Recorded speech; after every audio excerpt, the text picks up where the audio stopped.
A Rádio USP apresenta Programa Universidade 93,7.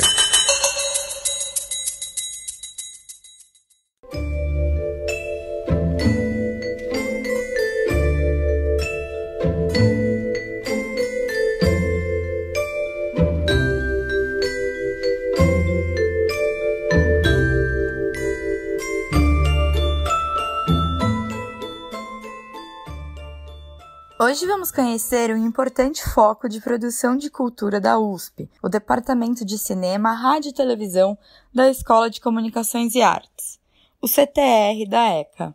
Eu sou Juliana Vigiano e está no ar mais um programa Universidade 93.7. E para começar, vamos ouvir como funciona o curso de audiovisual do CTR.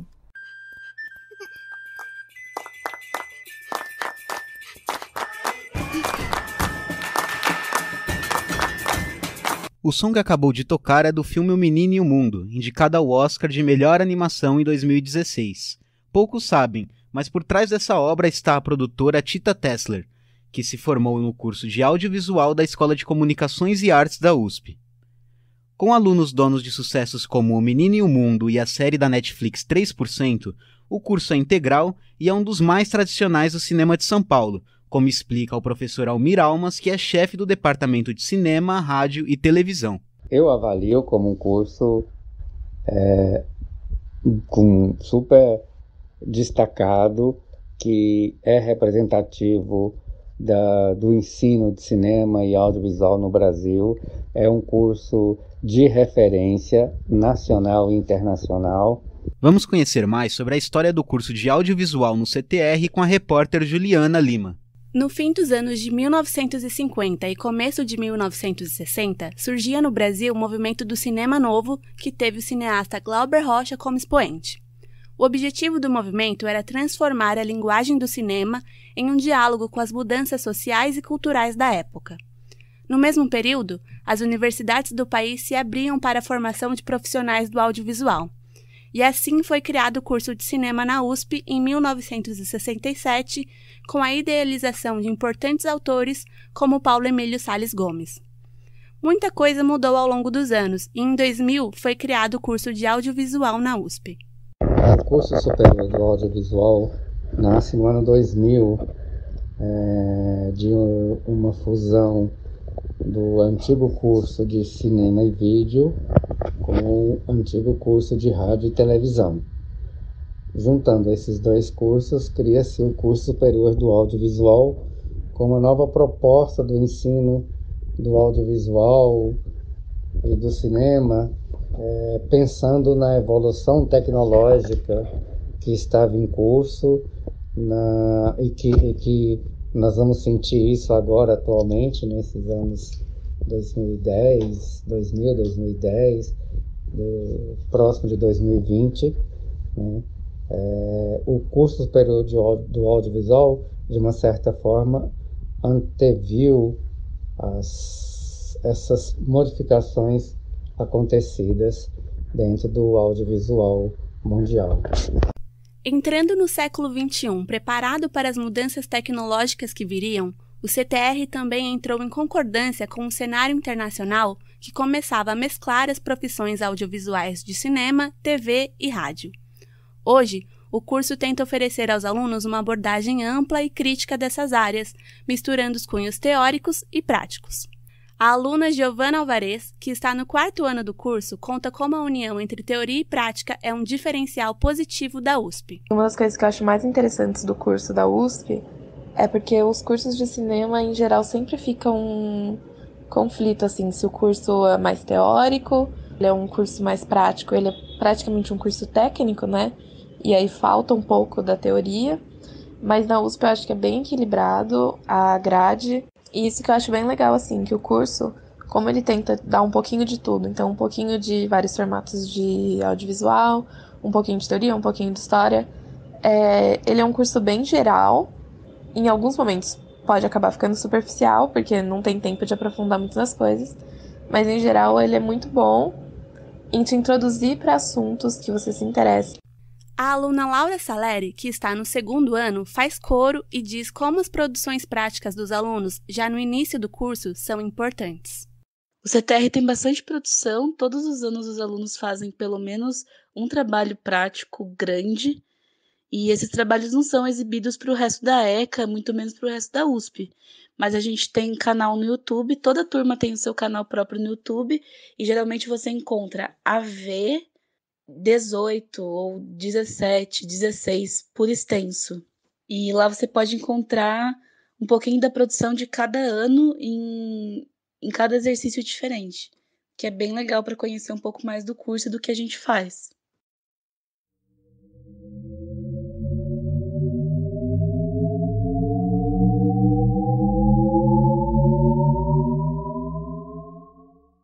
A Laura conta também como isso ajuda no convívio social, tão importante para um estudante e futuro profissional da área. Os professores são bastante abertos para ajudar os alunos, tanto em pesquisa quanto em interesses pessoais. São professores bastante conceituados academicamente também, então são uma boa ponte para você conseguir conhecimento e tudo mais. Como é um departamento pequeno, a gente consegue ter bastante contato com os funcionários, os professores e entre os próprios estudantes, que criam um laço, até porque são pessoas com quem você vai trabalhar no futuro, né?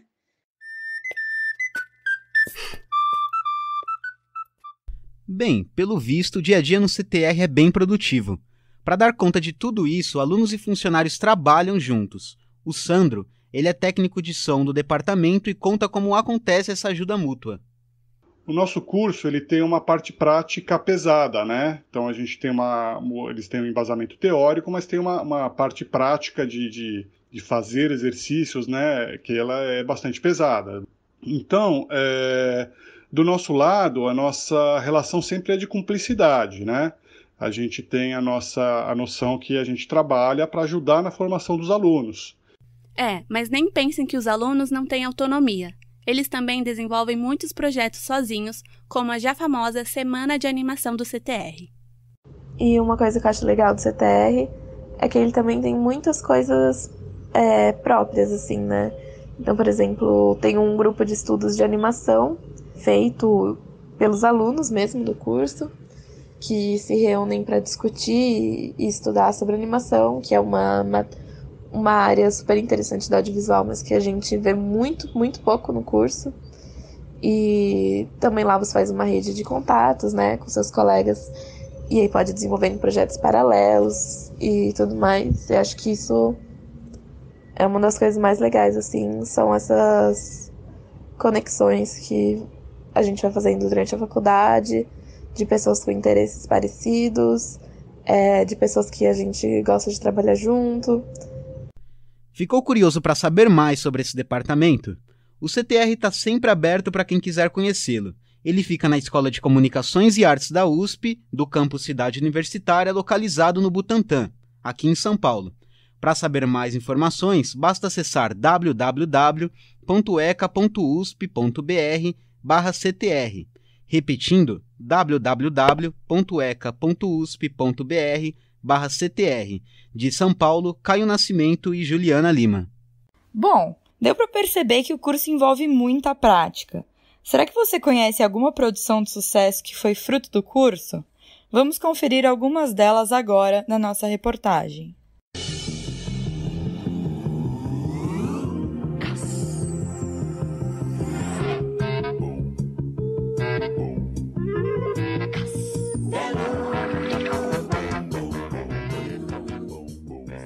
Se você nasceu entre os anos 80 e final dos anos 90, muito provavelmente cresceu ouvindo exatamente esta música todas as tardes. Agora, se você ouvinte não faz nem ideia sobre o que estamos falando, sinto lhe informar que você deixou de acompanhar um dos programas mais mágicos já criados neste universo. Brincadeiras à parte, o Castelo Rá-Tim-Bum fez parte da infância de milhares de brasileiros. O programa tinha uma proposta educativa e foi ao ar na TV Cultura, originalmente de 1994 a 97. Mas você sabia que a produção do seriado contou com a participação de pessoas que já passaram pela Escola de Comunicações e Artes, a ECA, aqui da USP?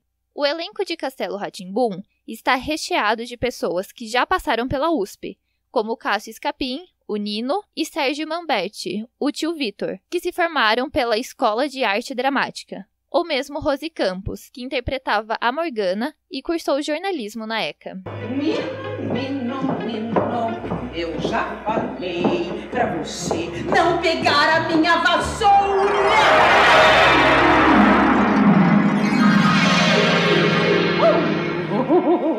Nino, a próxima vez que você pegar a minha vassoura, eu vou dar um beliscão em você. Ora, mas vejo que você encontrou alguns amiguinhos. Olá, anjinhos. Olá. Bem, fiquem à vontade. Atrás das câmeras, quem dirigiu o seriado foi Ana Mui Laerte, graduada em audiovisual pelo Departamento de Cinema, Rádio e Televisão, o CTR, na USP. Além de se tornar um clássico infanto-juvenil, o Castelo Rá-Tim-Bum recebeu diversos prêmios como melhor programa infantil. Em 1994, ele recebeu o troféu APCA, da Associação Paulista de Críticos de Arte. No ano seguinte, ganhou a medalha de prata no Festival de Nova York. E em 1999, foi premiado no Troféu Imprensa, aqui no Brasil.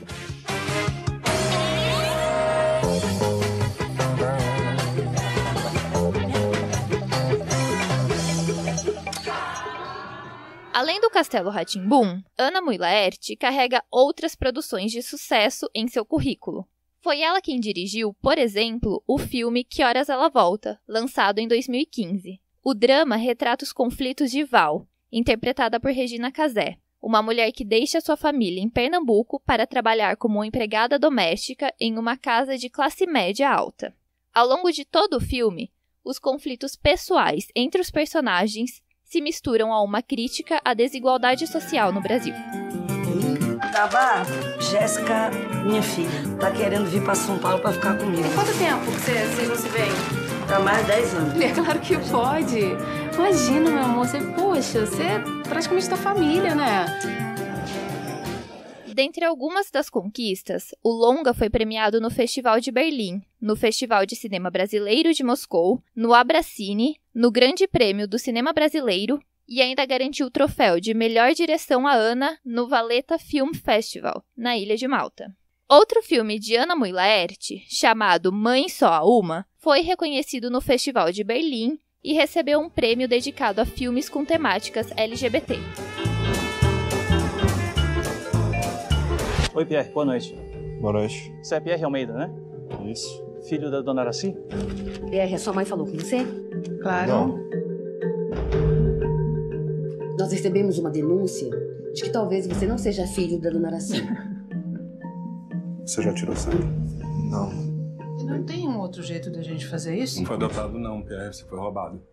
Em 2016, 3% foi a primeira série brasileira produzida pela Netflix. A distopia narra um mundo pós-apocalíptico onde apenas 3% da população é aprovada no processo e tem a chance de viver no Mar Alto, um lugar onde há mais oportunidade de viver uma vida digna.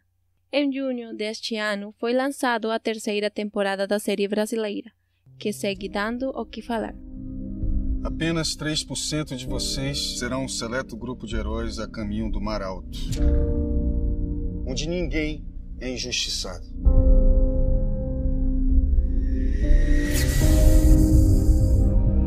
Esse processo garante que só os melhores desfrutem do Mar Alto. Aconteça o que acontecer, você merece. Mas o que pouca gente sabe é que a história de 3% começa dentro do Departamento de Cinema, Rádio e Televisão, aqui na USP. A série criada por Pedro Aguilera quando ainda estudava audiovisual. Surgiu a partir de uma websérie de 3 capítulos publicada na YouTube. Logo que foi lançada na Netflix, 3% dividiu opiniões, recebeu algumas críticas aqui no Brasil, mas também chegou a ser considerada a série em língua não inglesa mais assistida da plataforma de streaming. O processo 105 não vai acontecer. Só tem 2 lados nessa história.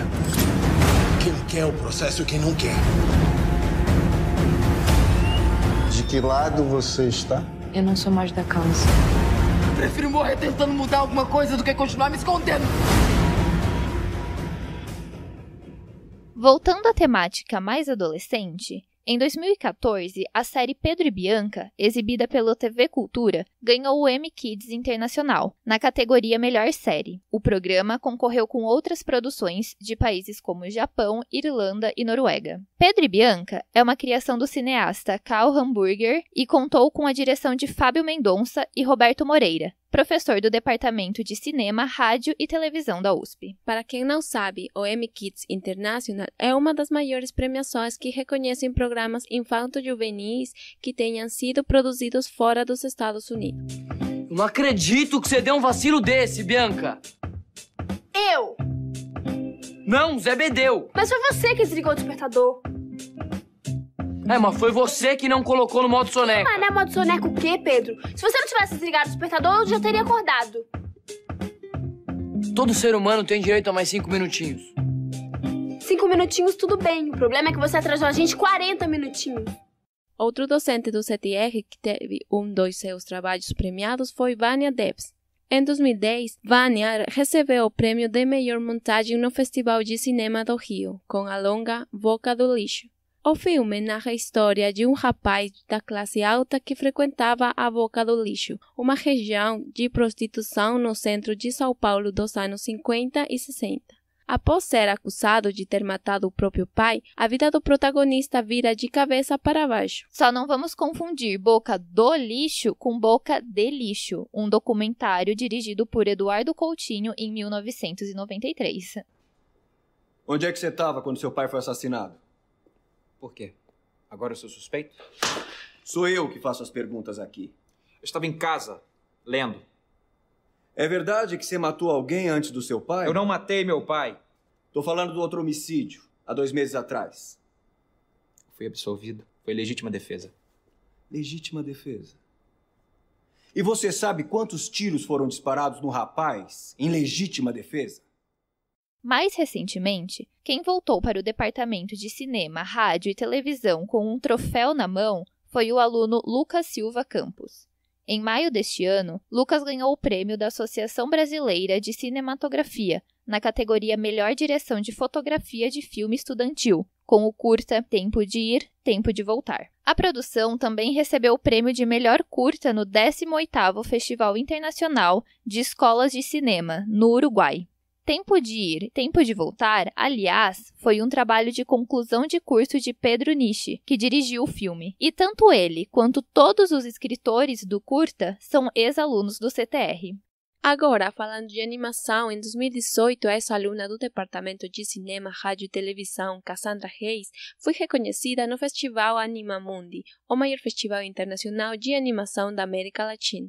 O curta Le Concret, que é apresentado como trabalho de conclusão de curso, recebeu o prêmio de melhor curta infantil no festival.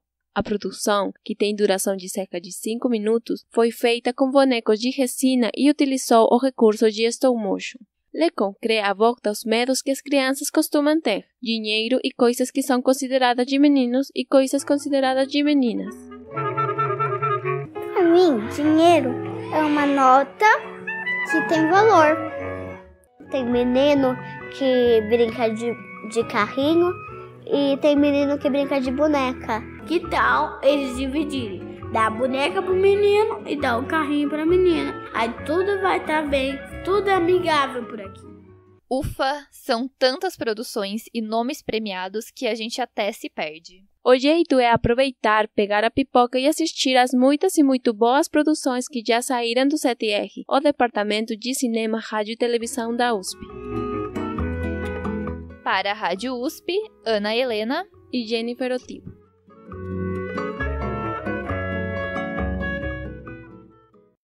E você sabia que o Sinusp leva o nome do fundador do CTR?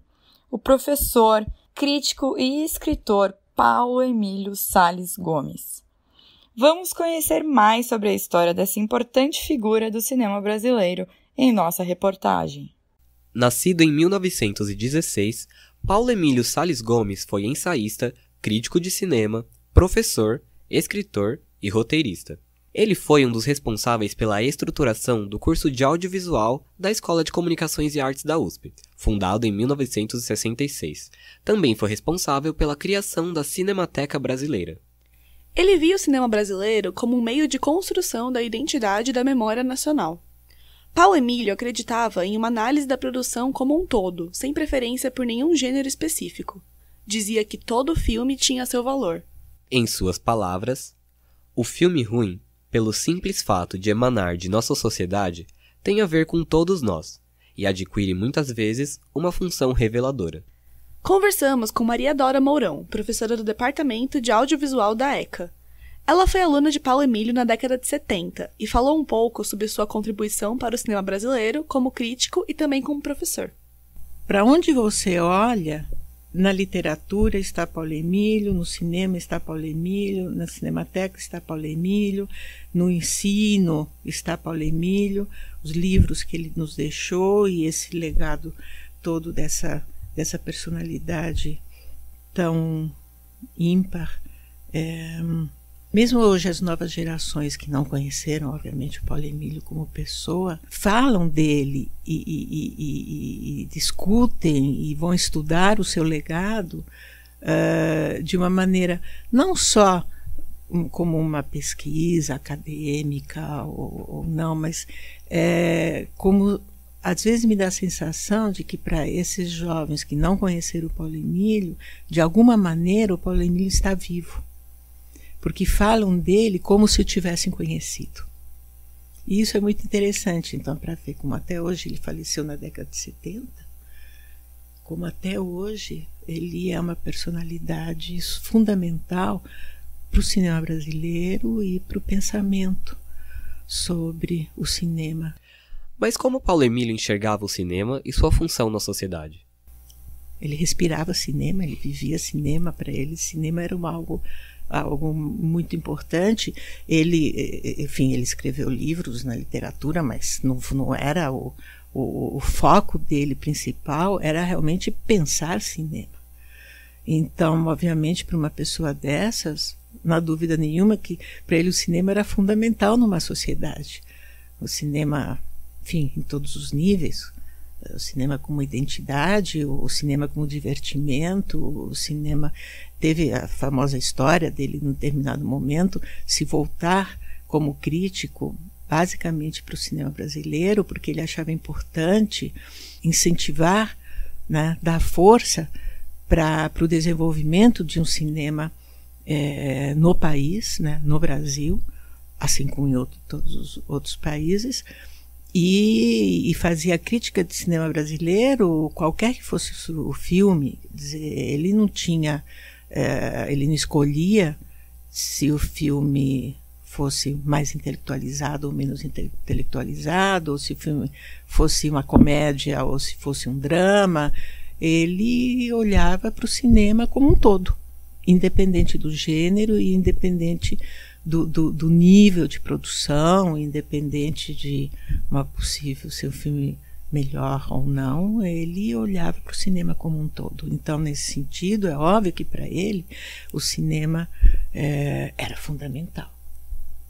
Maria contou um pouco sobre a postura dele como professor e de sua habilidade de fazer seus alunos se sentirem confortáveis. As aulas dele eram sempre, a gente assistia a algum filme, sempre, né? E a aula se desenvolvia a partir do filme que nós assistíamos, que é, de alguma maneira, um método que a gente usa até hoje. Quer dizer, eu, nas minhas aulas de montagem, sempre dou aula em cima de um filme, em cima de um exemplo. As nossas aulas também no curso, história, enfim, sempre em cima de filmes, ou agora, enfim, eu falo filmes e cinema por uma tradição, mas, enfim, o nosso curso hoje é um curso de audiovisual, a gente trabalha também com televisão, com rádio, enfim, um monte de coisas. Mas era isso, eram exibições.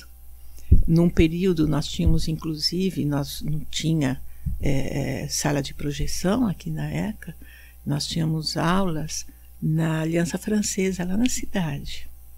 Nós íamos todos para lá e no auditório tinha uma projeção razoável.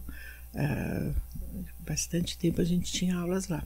Mas então era isso, era o filme, era uma análise em cima do filme, não só em cima do filme, mas usando o filme como mote, como ponto de partida para uma reflexão sobre o filme e sobre o seu contexto, uma reflexão maior, e sempre com muito diálogo. Ele sempre dava muita liberdade para que a gente perguntasse, dialogasse, se manifestasse. Ele não era um professor daqueles que chegava, falava, pronto, acabei, tchau, vou embora. Não, ele sempre nos dava espaço e, ao contrário, nos puxava, nos incentivava a discutir com ele o nosso ponto de vista. E o que fazia de Paulo Emílio uma figura tão especial? Uma pessoa maravilhosa, de uma bondade e, sabe, uma pessoa humanista, que hoje em dia está cada vez mais difícil encontrar pessoas que se destaquem pelo seu humanismo. E o Paulo Emílio, assim como outros da geração dele, só para citar Antônio Cândido, era uma pessoa de um humanismo incrível. Então ele foi muito importante como professor. Ele formou gerações de alunos que até hoje o reverenciam pela sua inteligência, pela sua capacidade, pelo seu conhecimento e pelo seu humanismo. E outra coisa fundamental na personalidade do Paulo Emílio foi a criação da Cinemateca Brasileira. O Paulo Emílio, que morou muitos anos em Paris, tinha uma dimensão da importância da preservação, porque o cinema não era somente a produção e a exibição. O cinema tem a ver com memória, tem a ver com identidade cultural, e ele lutou muito para a criação da Cinemateca Brasileira. Foi criada a Cinemateca Brasileira, ele, enfim, até o seu falecimento, ele era parte integrante da Cinemateca Brasileira. Diego Andrade e Bárbara Reis para a Rádio USP. O programa Universidade 93.7 está chegando ao fim. Deixamos aqui um agradecimento especial a todos os nossos entrevistados. Essa edição teve produção e apresentação de Juliana Vigiano, reportagens de Ana Helena Corradini, Bárbara Reis, Caio Nascimento, Diego Andrade, Jennifer Otivo Dávila e Juliana Lima. As músicas ouvidas foram utilizadas nesse programa somente para fins didáticos. O programa está disponível no site www.usp.br/cje/radiojornalismo. Tenham todos um bom dia.